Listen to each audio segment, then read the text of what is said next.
If we look back decades from now, there's enough data to prove that rich countries have emitted the most greenhouse gases for a longer period of time and at a much greater quantity. So one would think that these countries must be paying more to curb climate change, but that's not the case.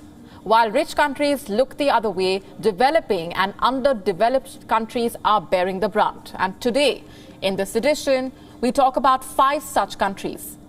A study has been released by US-based Dartmouth College. US emissions cost Mexico a little over $79 billion of lost GDP. The country also caused $308 billion in economic climate damage to Brazil, $255 billion to India, and $123 billion to Indonesia. In fact, for some cooler countries in the north, warming can raise output by boosting crop yields.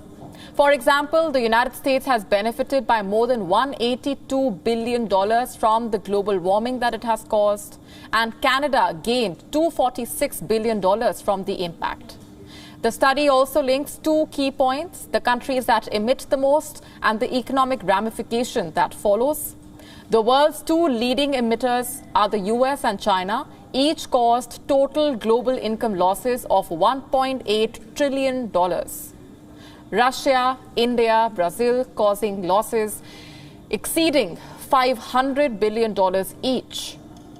These 5 countries on your screen accounting for over $6 trillion. This is roughly 11% of the global gross domestic product. In the past 2 decades, the number of climate-related lawsuits has risen from barely a handful. It's about over 1,000.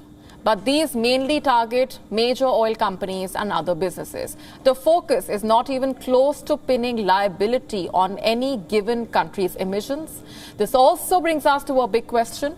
The net zero target and accepting green energy sounds all well on paper, but in reality, these transitions are much easier for developed nations, and developing countries will require more time and money to achieve it.